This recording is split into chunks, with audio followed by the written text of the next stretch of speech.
रामविलास पासवान के निधन के बाद राज्यसभा सीट खाली होने के बाद राजद के तरफ से रामविलास पासवान की पत्नी रीना पासवान को खुला ऑफर दिया जा रहा था कि लोजपा उनको राज्यसभा भेजे और राजद और महागठबंधन उनको समर्थन देगा।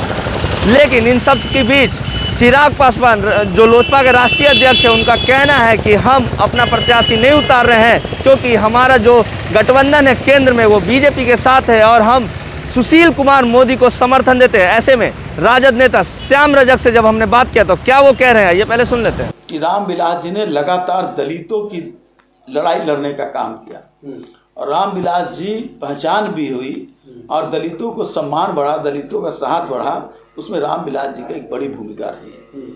और उस लड़ाई को ख़त्म करने के लिए एनडीए ने ऐसे व्यक्ति को उम्मीदवार बनाया है जो मनुवाद और जो नागपुरी राजनीति है, नागपुरी कल्चर है, उस कल्चर को बिहार में स्थापित करने के लिए ऐसे लोगों को ले गया है और दलितों को हाशिए पर ले जाने का साजिश की जा रही है।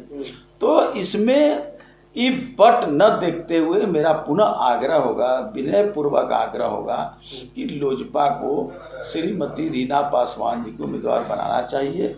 इसलिए कि रीना पासवान जी एक महिला ही नहीं है बल्कि रामविलास जी के सहकर्मी के रूप में भी काम किए और दलितों की राय में बराबर साथ रहने का काम किया है। इसलिए रीना पासवान जी अगर उम्मीदवार बनती हैं तो राष्ट्रीय जनता दल और महागठबंधन पूरे रूप से उनके साथ रहेगा और उनको राज्यसभा भेजने का पूरा प्रयास करने का काम करेगा। जब लॉ एंड ऑर्डर की आप मीटिंग करते हैं तो आपको सभी दल के लोगों को बुला करके क्या उनके साथ बैठक करना चाहिए, लेकिन आप कर रहे हैं और दूसरी तरफ चिड़ियाटाप पर घटना घट जाती है।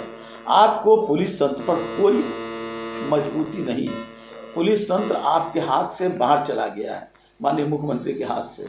मुख्यमंत्री जी गृह मंत्री बकौल हैं, लेकिन गृह विभाग कोई और चला रहा है पर्दे के पीछे से, जिसके कारण देख रहे हैं इसके पहले जो डीजीपी थे, जो जनता दल यू में सदस्य बने, किस तरह से कर रहे थे, गाना गा रहे थे। इस तरह से शासन चलता है, इस तरह से पुलिस प्रशासन चलता है कहाँ। और आज भी आपने एक बार बयान दिया था माननीय मुख्यमंत्री जी ने कि कहीं भी घटना घटेगी वहाँ के डीएम और एसपी नापे जाएंगे, वहाँ के थानेदार को बर्खास्त किया जाएगा। आपने अभी तक कितने लोगों को बर्खास्त किया, कितने लोगों को नापने का काम किया? चिड़ियाटाप में हुआ क्या हुआ, पटना के एसपी और डीएम को आपने नापने का काम किया, वहाँ के थानेदार को आपने बर्खास्त करने का काम किया, या और भी जहाँ घटना हो रही है, बेगूसराय में घटना, बिहार के कोई भी इलाके नहीं बचे हुए हैं जहाँ हत्या, अपहरण, दलितों के साथ अन्याय, अत्याचार, लूटपाट और बलात्कार की घटना नहीं हो रही है। लेकिन बिहार सरकार सिर्फ बैठक कर रही है और बैठक करके अपनी जिम्मेदारी से मुक्त हो जाने का काम कर रही है। तो आपने सुना, सीधे तौर पे श्याम रजक का कहना था कि वो एक दलित सीट है और उसमें रामविलास पासवान की पत्नी रीना पासवान को भेजना चाहिए लोजपा की तरफ से और राजद और महागठबंधन समर्थन करता है। लेकिन चिराग पासवान ने जिस तरीके से मना कर दिया है तो अब उस पर हम कुछ नहीं बोल सकते। लेकिन अगर वो भेजते तो महागठबंधन और राजद समर्थन करती। लेकिन इन सब के बीच जब हमने ये भी पूछा कि आपका भी नाम सामने आ रहा है राज्यसभा जाने के, तो उस पर उन्होंने साफ शब्दों में कहा कि मुझे इसकी कोई जानकारी नहीं है और अगर पार्टी ये निर्णय लेती है तो हम पार्टी की बात मानेंगे। ऐसे तमाम अपडेट्स SSBR आपको देते रहेगा। अभी के लिए इतना ही, नमस्कार।